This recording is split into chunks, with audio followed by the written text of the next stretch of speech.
In a small, worn-out workshop at the edge of a quiet town, Adam Rivers spent every evening surrounded by wires, broken radios, and old hearing aids that most people had thrown away. His hands, rough from years of hard work, moved carefully as he soldered tiny pieces together under the glow of a flickering lamp. Adam was not a rich man.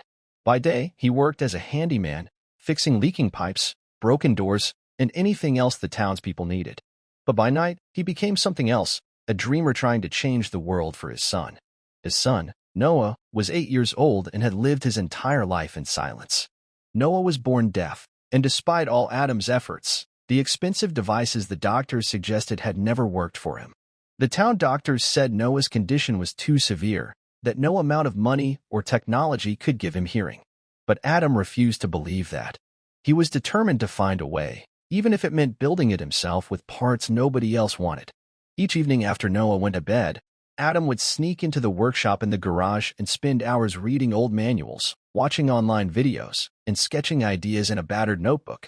Noah didn't know exactly what his father was doing, but he felt the love in every careful glance and every small gift his father brought home from work: a broken radio, a discarded headset, even a half-dead hearing aid. Noah would sit silently by the workshop door, watching his father's hands move with such purpose, his heart full of hope he didn't know how to express. One evening, something changed. Adam managed to rewire an old hearing aid with a small neural chip he had rescued from a junk computer. He tested the device on an old speaker and heard a faint but clear sound, a soft buzz that grew louder as he adjusted the settings. It was not perfect, but it was more progress than he had seen in years.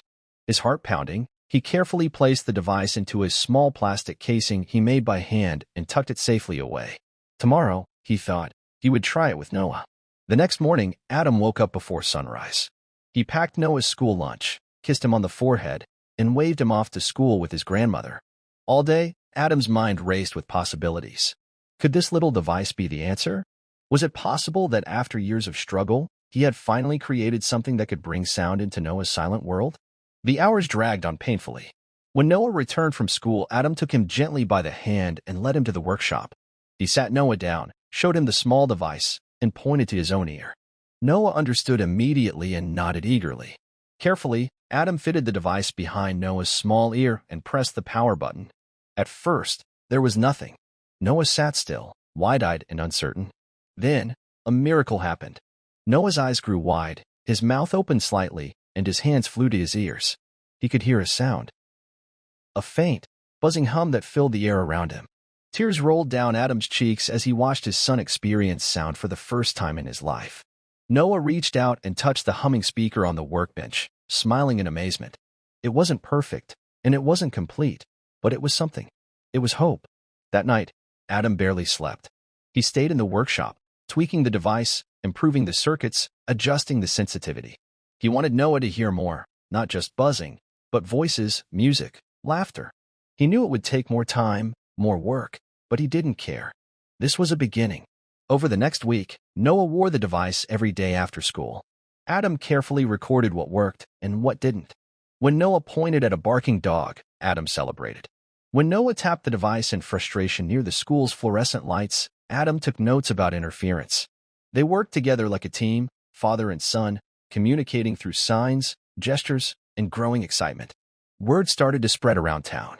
People noticed that Noah was different, that he smiled more, that he responded to sounds even if they were faint.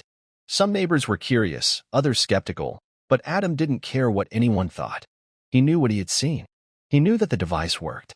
One chilly Saturday morning, as Adam and Noah sat together in the workshop, a loud noise shook the peaceful neighborhood. The sound of helicopter blades chopping through the sky filled the air. People stepped out of their houses, shielding their eyes from the dust as a sleek black helicopter descended slowly onto the town's old baseball field. It was a strange sight for such a small town, where the most excitement usually came from the annual fair or a high school football game. Adam wiped his hands on a rag and stepped outside, shielding his eyes to see better. From the helicopter, a woman in a smart, dark suit emerged. She was tall, with sharp eyes and an air of importance. She walked with a sense of purpose, scanning the crowd until her gaze settled on Adam and Noah. Without hesitation, she began walking toward them. Adam's heart raced. Who was she? What did she want? Why was she coming toward them? Noah, standing by his father's side, gripped his hand tightly. The woman stopped a few feet away and smiled warmly, a kind of smile that didn't feel fake like the ones Adam had seen on TV. She crouched down to Noah's level, pulling a small tablet from her bag. On the screen, she typed a simple message and turned it to face him. "I'm here because of you."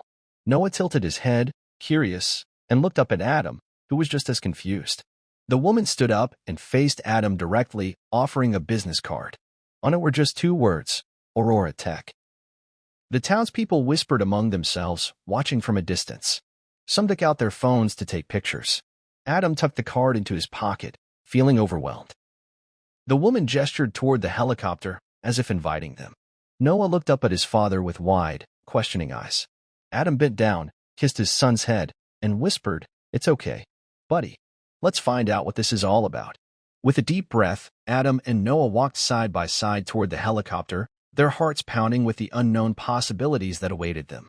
Adam hesitated for a moment before stepping into the sleek helicopter with Noah by his side. Inside, the hum of machinery was soft, and everything was polished and new, a complete contrast to their modest life.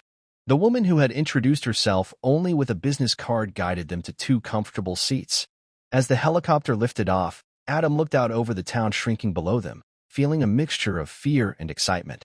Noah clutched his father's hand tightly, but his eyes were filled with wonder.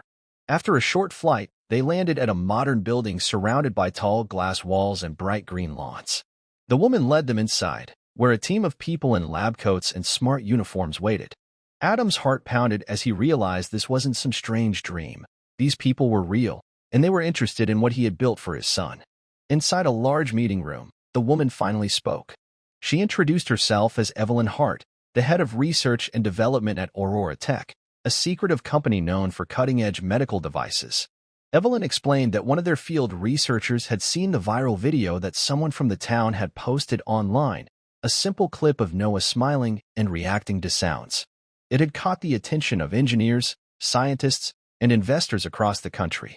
Evelyn leaned forward and told Adam that what he had created was extraordinary. No one had ever managed to build a device so small, cheap, and adaptive from scrap parts, especially something that could work on such severe hearing loss. Adam sat there stunned, clutching Noah's small hand in his own. He was just a handyman, a father who refused to give up.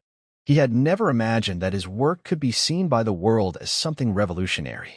Over the next few hours, the team at Aurora Tech ran gentle tests on Noah's hearing with Adam's permission. They marveled at how responsive he was, how the device adapted to different sound environments naturally. One of the engineers whispered to Evelyn that even their most expensive prototypes didn't work this well. Adam listened carefully as Evelyn explained their offer. They wanted to partner with him, to help refine the device, to bring it to thousands of children like Noah who had been told they would never hear. They wanted to work side by side, not to take his invention, but to grow it into something bigger than he ever imagined. They even offered to set up a small lab back in his town, so he wouldn't have to leave his home or Noah's school. It felt like a dream, but Adam, ever cautious, asked for time to think. He wanted what was best for Noah, not just for himself. They returned home that evening, the sun setting behind them as the helicopter lifted off once more. The townspeople crowded around, asking questions, cheering, and patting Adam on the back. For once, the quiet handyman was the center of attention. But Adam didn't care about fame. All he cared about was the look on Noah's face. Hope, excitement, wonder. Over the next few days, Adam spent every moment thinking about Evelyn's offer. He read every document they sent, asked questions, and even spoke to other families online who dreamed of a chance for their children to hear. In the meantime, he continued working with Noah, improving the device little by little, adjusting its settings based on how Noah reacted to different sounds. The bond between father and son grew even stronger, filled with silent understanding and growing trust. One morning, Adam made his decision. He walked into the old garage workshop, looked around at the clutter and chaos that had been his world for so long, and smiled. It was time to take the next step. He called Evelyn and accepted the partnership. Within weeks, construction started on a small but advanced lab near his home. Engineers and technicians arrived, eager to learn from Adam's rough notebooks and simple but brilliant ideas. They treated him not as a poor handyman, but as a true inventor, a man who had solved a problem others thought impossible. Adam worked long hours, but every evening he made sure to have dinner with Noah and ask about his day. Noah, now more expressive and adventurous, even began experimenting himself, tinkering with small circuits and drawing diagrams. He wanted to be just like his father. The new prototype, designed with the help of Aurora Tech, was smaller, lighter, and even more powerful. They fitted it carefully on Noah, who smiled as soon as the sounds became clearer, more colorful, more real. The device could now block unwanted background noise, focus on voices, and even adapt as Noah's brain learned more about sounds. Adam watched in amazement as Noah clapped his hands and laughed at the echo it made, something he had never experienced before. Teachers at Noah's school reported rapid progress. He was learning faster, connecting words to sounds, and even trying to speak soft words that filled Adam's heart with pride. The dream Adam once thought impossible was now unfolding before his eyes. But as the project grew, so did the attention. News outlets from all over wanted to cover the story. Adam gave a few interviews, always keeping the focus on Noah and on helping other children. He refused to take credit for everything. He often said it was love, not genius, that had created the device. Yet behind the scenes, tensions began to rise. Aurora Tech's investors started pushing for faster development, for profits. They wanted to mass-produce the device quickly, to patent it, and sell it worldwide. Adam grew uneasy. He had promised himself and Noah that the invention would remain affordable, that no child would be left out because of money. Evelyn assured him that they would protect his vision, but Adam could feel the pressure building. One rainy evening, after another long meeting at the lab, Adam sat alone in the workshop, looking at the first rough prototype he had built. It was crude, patched with tape and glue, but it had been made with pure love. He remembered Noah's face that first time he heard the faint hum. Adam closed his eyes and promised himself he would fight to keep the heart of the project alive. Just as he was lost in thought, there was a knock on the workshop door. It was Evelyn. She stepped inside, her eyes serious but kind. She sat down across from Adam and laid out a folder. Inside were two paths. One led to selling the invention fully to a big corporation for millions of dollars. The other was a slower, harder path, building a foundation to keep the device affordable and accessible, even if it meant less money and more work. Adam didn't hesitate. He chose the harder road. Evelyn smiled, relieved. She told him that this was the reason Aurora Tech had chosen him in the first place. They needed someone who remembered why the invention mattered, not for profits, but for people like Noah. Over the next few months, Adam and Evelyn worked side by side to create a foundation that would protect the device's future.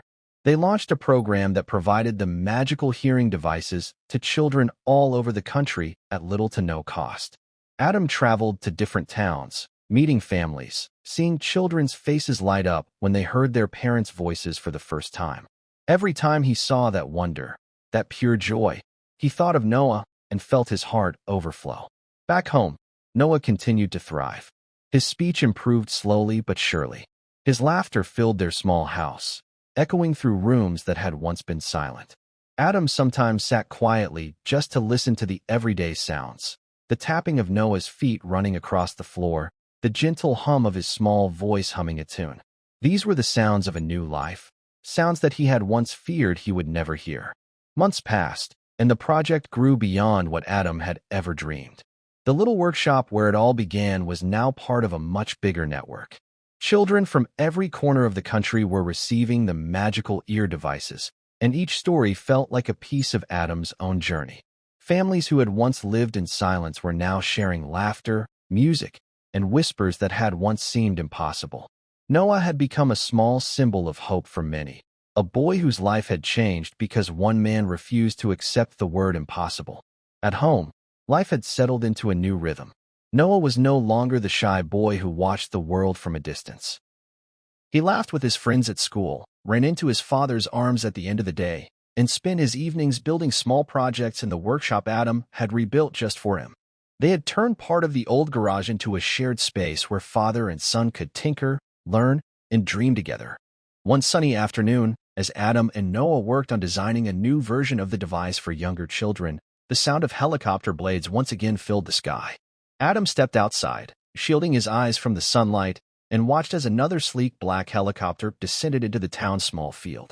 It had been a long time since anything like this had happened, and the neighbors peeked out from behind curtains and doorways. Adam wiped his hands on his jeans and waited as the helicopter door opened.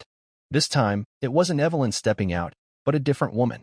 She wore a simple but elegant coat, her hair pinned back, and her face carried a mixture of nerves and hope. In her hands, she held a small leather bag.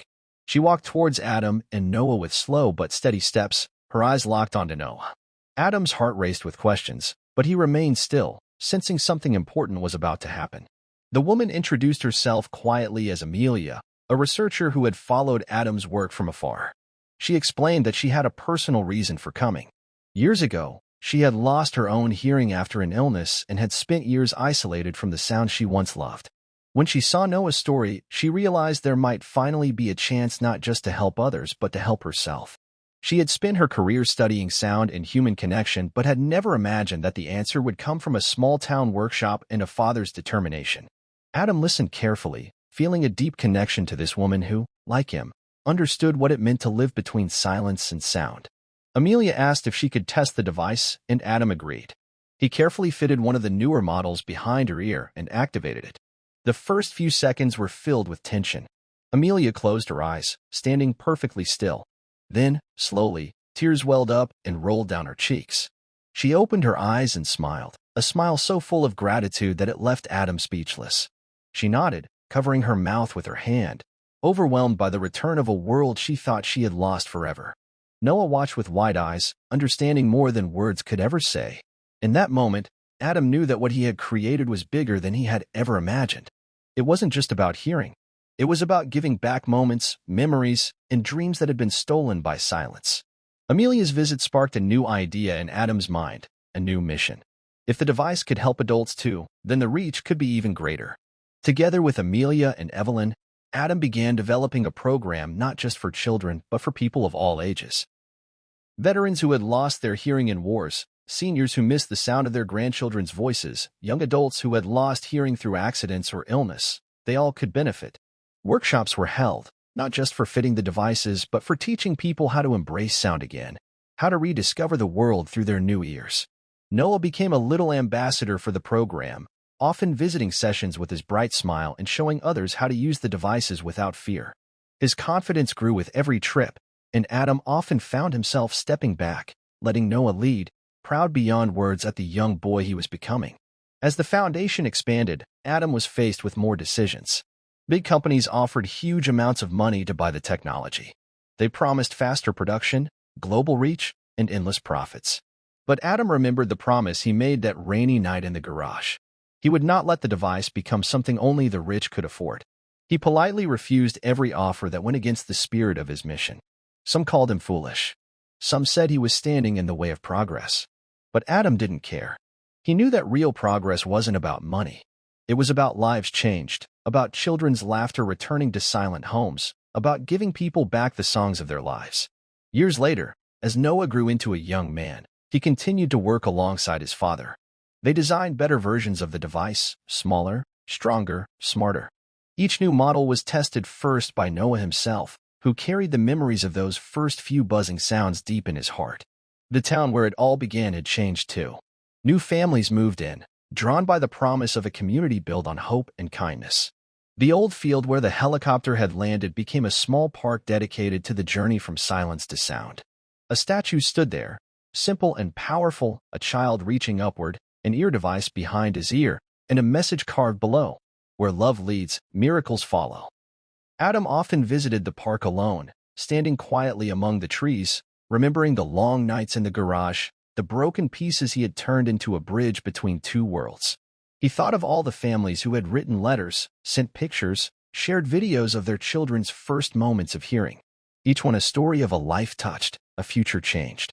Sometimes, when the sun set just right, he could almost hear the faint buzz of that first prototype, the soft beginning of something extraordinary.